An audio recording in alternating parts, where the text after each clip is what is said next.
Бізде бірінші сабақта ілмектерді ілуді үйрететін боламын.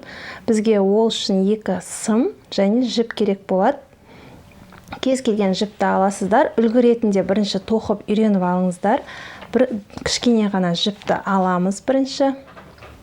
Үлгі ретінде тоқу үшін аз ғана жіпті алып, оң қолымызбен бумадағы жіпті ұстаймыз.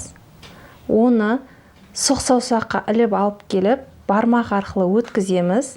Сөйтіп, 2 жіпті 2 саусақтың ортасына қыстырып қоямыз да, 2 сымымызды мына ортасындағы жіпті ұстап тұрып, саусағымызбен ұстап тұрамыз да, айналдырып әкеліп, бармақтың ортасынан өткізіп, мына жіпті іліп аламыз сымға. Сөйтеміз де оны осы қайтадан бармақтың ортасындағы жіп арқылы өтіп, мына жіпті тартамыз, ұзын жіпті. Сонда бізде сымда 2 жіп қалады. Қайталап көрсетемін, дұрыстап, қарап, асықпай көріңіздер. Оң қолымызбен ұстаймыз.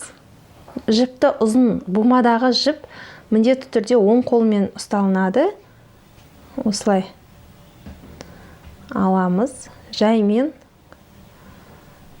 тоқып көріңіздер.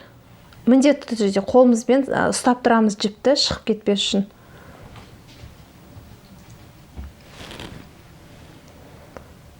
Осылай, жіптің ортасынан өткізіп жібереміз де, бармақтағы жіпті шығарамыз.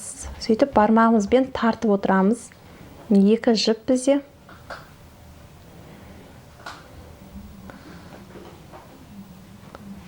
Ұзын жіп бізде бармақта ілініп тұрады. Яғни бумадағы жіпті, яғни біз бармаққа іліп отырамыз.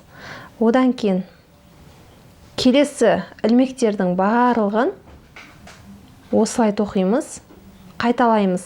Қанша ілмек керек, сонша ілмекті дәл осылай тоқимыз. Яғни бармақтыңға ілінген жіптің ортасынан сымды өткіземіз де, міне бармақтағы ортасынан өткізіп, ана тұрған жіпті іліп аламыз да, қайтадан бармақтың ортасынан шығарамыз. Қайталап көріңіздер. Жалпы оңай.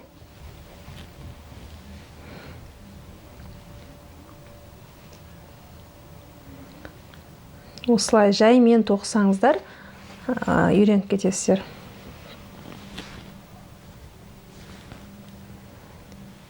3, 4, 5, 6, 7, 8. 15 жіп тоқып, 15 ілмек іліп алайық. Үлгі ретінде сізге көрсетейін. Біз қазір осы ілмектерді іліп болғаннан кейін платочная вязка дейді. Платочная сіздерге үлгіні көрсетемін, қалай тоқылу керек екенін ары қарай қарап отырыңыздар. Ол платочная вязкамен любой бұйымды тоқи бересіздер. Енді тоқып болғаннан кейін, ілмектерді іліп болғаннан кейін бір сымды суырып аламыз. Қысқа жіп уже бізге керек емес, оны қырқып тастасаңыздар да болады, не болмаса былай қарай кедергі келтірмейтіндей қылып аласыздар. Мынау ұзын бумадағы жіпті сұқ саусаққа ілесіздер. Бірінші ілмекті тоқымаймыз. Әрдайым біз оны шығарып алып отырамыз. Бұл кромочный деп айтылады.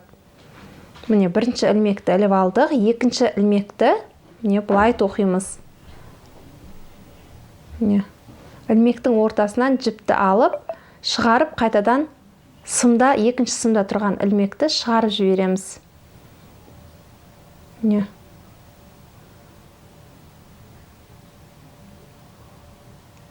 Асықпай тоқып көріңіздер.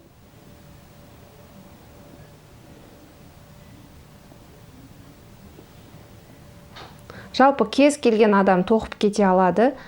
Тоқыған кезде адам кәдімгідей демалады. Жалпы тоқу адамды кәдімгідей демалдырады. Бірінші рядта тоқыған кезде кішкене ыңғайсыздау болуы мүмкін сіздерге. Келесі екінші рядтан бастап оңай болады.